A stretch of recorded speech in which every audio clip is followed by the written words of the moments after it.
It's great to have you join us on another fresh episode of Gist Nigeria from the BBC and Channels Television. Here, we track trending stories and dissect them. I am Uwali Fakile. Now to our top story. On Saturday, 25th February, all Nigerians who have obtained their permanent voters card can file out in polling units nearest to them to vote presidential candidates of their choice. In September 2022, the Independent National Electoral Commission, INEC, had announced the final list of candidates as one of the key steps to an election experts say may be Nigeria's most important since the return to democratic governance in 1999. In this story, I take a look at all 18 presidential candidates and narrow down on what the frontliners are promising Nigerians if hired for the country's top job. It's Nigeria's arena of politics. The game is fierce, and the goal is greatness. Here, old and new gladiators have emerged, ready to conquer, claim the ultimate prize. They are Nigeria's 2023 presidential candidates, set for the biggest race of their lives.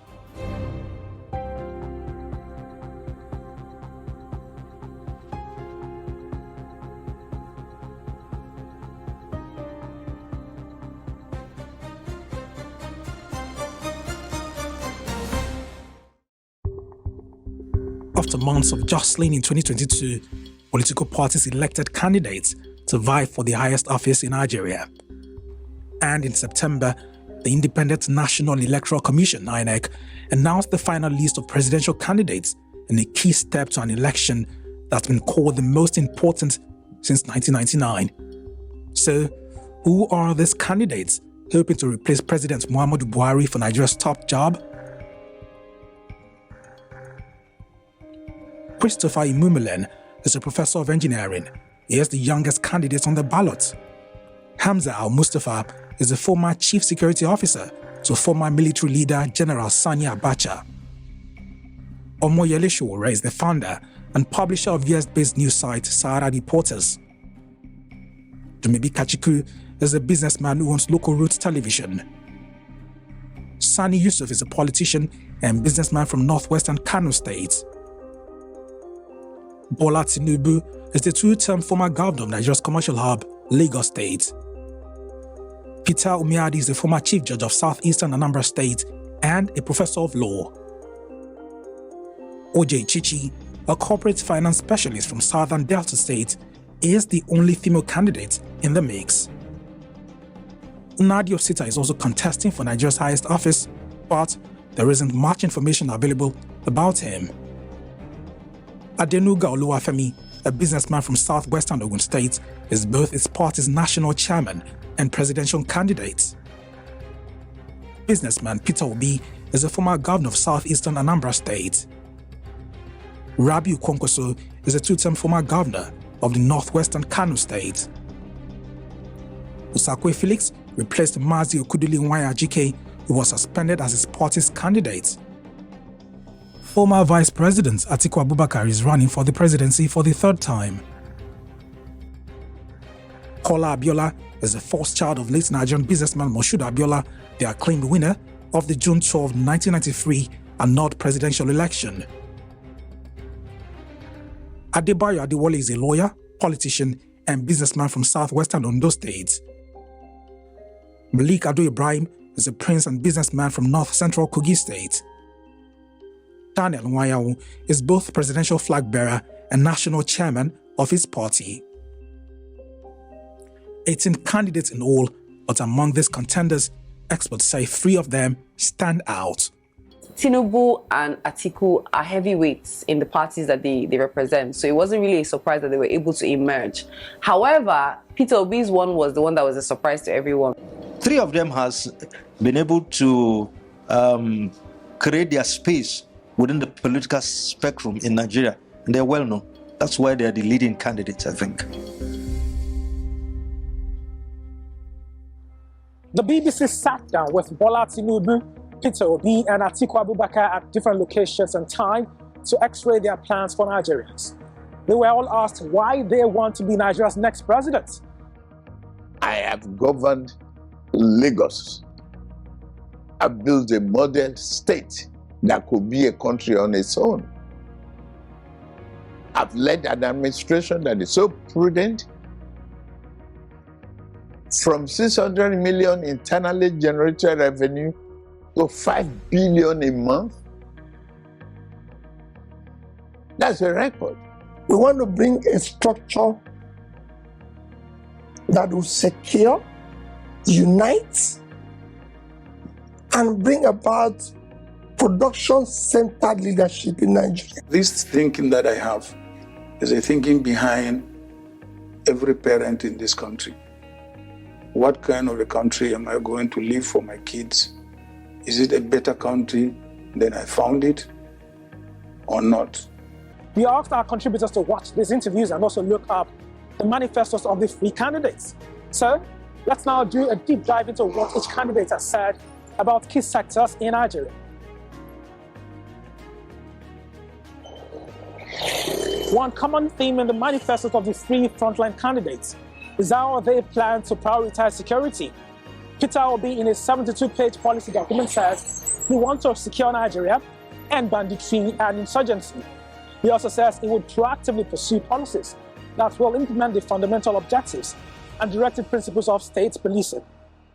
We have to immediately review and restructure the entire security architecture. Make it responsive and responsible. On his part, Atiku Abubakar says he will restructure and decentralize current security institutions.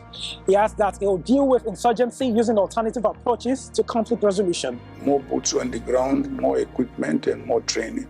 The second aspect of that is also to consider creating state police where necessary. For Bola Tinubu, the proposal is to extend ongoing security sector reforms while redefining Nigeria's military doctrine and practice. He adds that he will upgrade weapon systems, establish anti-terrorist battalions, improve soldiers' welfare, and revitalize forest and border guards. So we have to look at, alternatives, and those are the mass recruitment of individuals in a volunteer army to really clean up. Here is our contributors' reactions to the security proposals. We all know that we have to implement better equipment, better intelligence measures, better funding for police, and I think that most of them, their recommendations are similar along those lines. The key question would now be for whoever clinches that, it's the nitty-gritty of actually implementing, and that's where the difference would be, we hope to see. The economy is another recurrent item across the manifestos of the frontline candidates. Bola Tinubu's plan is to build an economy that produces more of everyday items, both agricultural and manufactured goods. He says he will also adjust the allocation of revenue to give states greater flexibility. Security and economic recovery to accelerate development, to get Nigeria employed and get inflation down. Monetary policy needs to be changed. Subsidy needs to be decided upon. Atiku Abubakar wants to build a dynamic economy by breaking government monopoly in all infrastructure sectors, including refineries, rail transportation, and power transmission. One of our major economic plans is how do we get massive private sector involvement in our economy. In other words, getting the private sector really to come in and pump as much investment as possible by giving them a lot of incentives. Peter Obi intends to move Nigeria from consumption to production by running a production-centered economy. He also plans to leapfrog Nigeria into the fourth industrial revolution. I want to see people wealth with enterprise. So if we say you're wealthy, there must be something you're doing to do. When it comes to, I was a successful businessman, and I was involved in the whole value chain, from agricultural produce to manufacturing to distribution. Lofty ideas from all the candidates. But what might be the ideal considering Nigeria's economic realities? I was a bit worried that they didn't focus much on the youth and the digital economy. I mean, Nigeria has how many unicorns? Companies are worth over $1 billion. And a lot of them are run by young people, you know. So the entertainment industry in Nigeria now is really taking over the world. One of the key things that is needed would be human capital development. And human capital development, while there are so many different stratas of it, it's all encompassing, because having that would be able to improve security, improve the economy of the country, improve the social stability. On education, Atiku Abubakar wants to equip students at all levels with education and skills required to be competitive in the new global order.